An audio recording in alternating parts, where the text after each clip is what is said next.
To this date, we don't know where she is at. Jeffrey Lynn Smith seemed to just vanish. Nobody seemed to know where she went. She was last seen with her boyfriend on Silver Street in Hot Springs, December 4th, more than 3 decades ago. She's been missing since 1985, and she'll always be in the database as a missing person until the day that she's found. It's basically a storage area where we house human remains. Bladder swabs. Kermit Channel is executive director of the Arkansas State Crime Lab, an essential resource for law enforcement agencies working missing persons cases. We have to determine, well, who is this individual?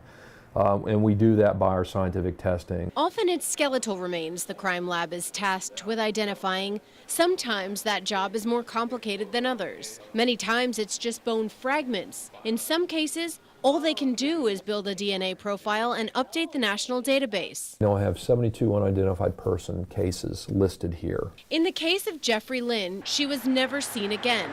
No part of her. We have no physical evidence at all. That's what's been so frustrating in this case. Lieutenant Dwayne Tarbett with the Hot Springs Police Department says Jeffrey's case was initially worked as a runaway, but quickly shifted to a missing person. It eventually went cold, though. Years later, in 2008, it was reopened with a potential lead to a body, but still nothing.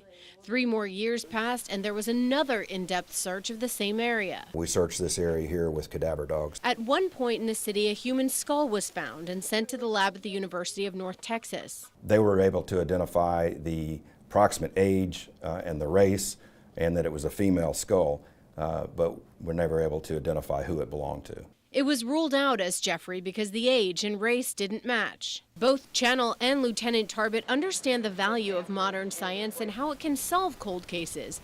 But for Jeffrey Lynn, like so many others, until they have that tiny bit of physical evidence to work with, the case remains frozen.